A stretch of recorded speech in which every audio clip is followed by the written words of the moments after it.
Assalamualaikum warahmatullahi wabarakatuh. Halo semuanya, perkenalkan nama saya Hanifah Putri Kaira, NIM 20233338 dari Prodi Manajemen Perpajakan Fakultas Ekonomi. Baiklah, kali ini saya akan melakukan presentasi saya tentang proposal tugas akhir saya yang berjudul Tinjauan Implementasi Sanksi Perpajakan terhadap PPh Final UMKM di KP 2KP Batu Sangkar.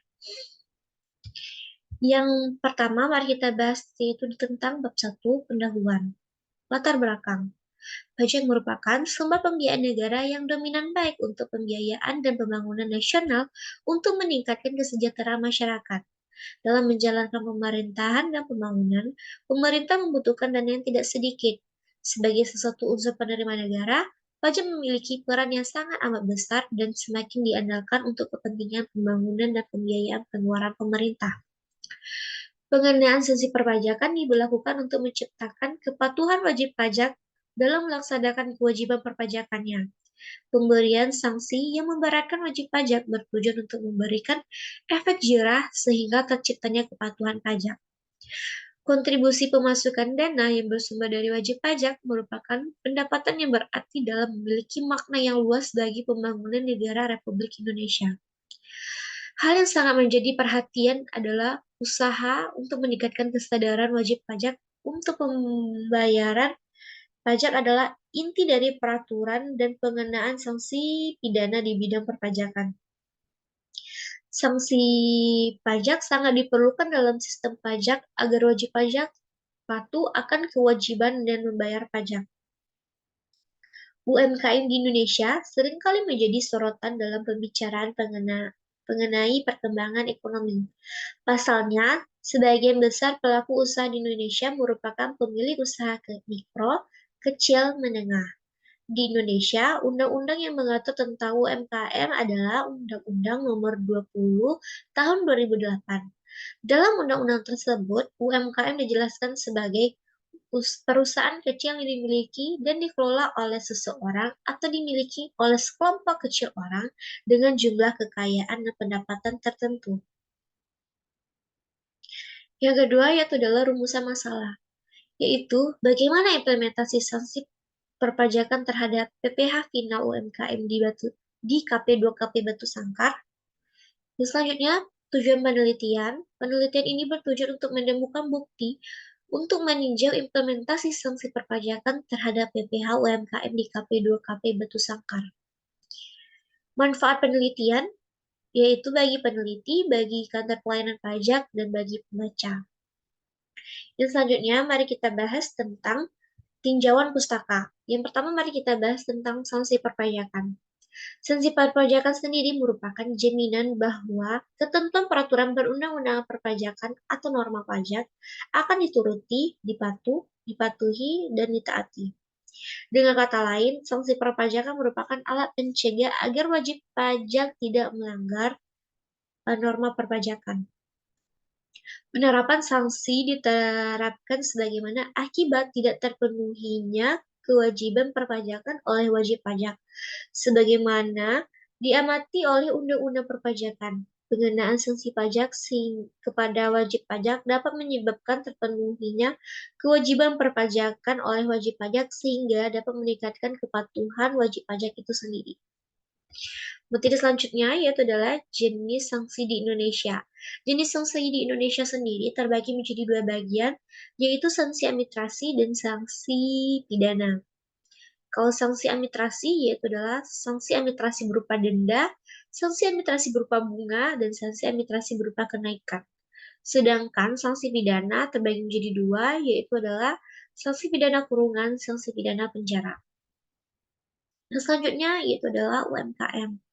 UMKM atau usaha menengah kecil dan mikro adalah usaha yang produktif pemilik orang pribadi dan atau badan usaha perorangan yang memenuhi kriteria usaha mikro sebagaimana diatur dalam undang-undang. UMKM juga salah satu tulang punggung dalam perekonomian Indonesia. Yang materi selanjutnya yaitu adalah kriteria UMKM. Kriteria UMKM itu sendiri terbagi menjadi dua bagian. Yang pertama, Usaha mikro. Usaha mikro yaitu adalah usaha perorangan atau badan usaha memiliki kekayaan bersih mencapai 50 juta, tidak termasuk bangunan dan tanah. Dan hasil penjualan harus mencapai minimal 300 juta dalam jangka waktu 1 tahun. Kalau usaha kecil, yaitu adalah usaha sendiri atau dimiliki oleh sekelompok badan usaha dan bukan cabang dari usaha utama yang memiliki kekayaan bersih mencapai 50 juta sampai 500 juta dan hasil penjualan yang dan hasil penjualan yang dapat selama 1 tahun mencapai minimal 300 juta sampai 2.500.000.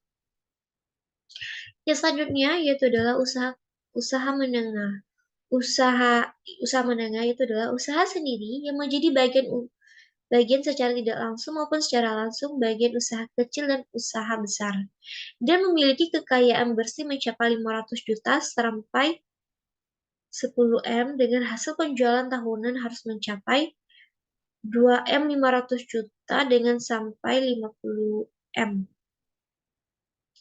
Yang selanjutnya, yaitu materi selanjutnya, yaitu adalah pajak UMKM. Peraturan Pemerintahan Nomor 23 Tahun 2008 tentang peraturan mengenai pajak penghasilan atas pendapatan dari usaha yang diperoleh oleh wajib pajak yang memiliki peredaran bruto tertentu.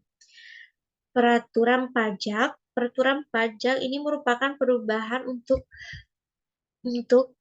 Peraturan Pemerintahan Nomor 26 Tahun 2013 yang membahas tentang penerapan pajak penghasilan atau PPh final bagi usaha mikro kecil menengah atau UMKM, yaitu tentang penurunan tarif pajak PPh final dari 1% menjadi 0,1% dengan syarat peredaran bruto tidak lebih dari 4,8 miliar dalam 1 tahun pajak. Yang bab 3 yaitu adalah metode penelitian. Yang pertama, metode penelitian. Bentuk penelitian yang dilakukan dalam penelitian ini adalah metode deskriptif. Yang selanjutnya, lokasi dan waktu penelitian, yaitu adalah dilakukan di kantor KP2KP Batu Sangkar yang beralamat Jalan Jenderal Sudirman, nomor 108, 5 Kaum, Kecamatan 5 Kaum, Kabupaten Tanah Datar, Sumatera Barat dengan kode pos 27217. Adapun waktu penelitian yang dilakukan yaitu selama 3 bulan, dilakukan pada bulan April sampai bulan Juli 2023. Rancangan penelitian, yaitu pertama jenis penelitian, penelitian deskriptif, yang kedua tahapan penelitian. Dalam tahapan penelitian ini terbagi juga menjadi beberapa bagian. Yang pertama, menetapkan judul, merumuskan masalah, mengumpulkan data, mengelola dan menganalisis data, melakukan penyusunan laporan, melaporkan hasil penelitian. Yang selanjutnya, yang ketiga yaitu adalah objek penelitian, yang keempat sumber penelitian, yang kelima populasi dan sampel, yang keenam teknik analisis data. Baiklah, hanya itulah yang dapat saya sampaikan dalam presentasi saya. Mohon maaf apabila ada kata perkataan atau slide yang salah saya ucapkan. Saya mohon maaf. Untuk itu saya sudahi dengan Assalamualaikum warahmatullahi wabarakatuh.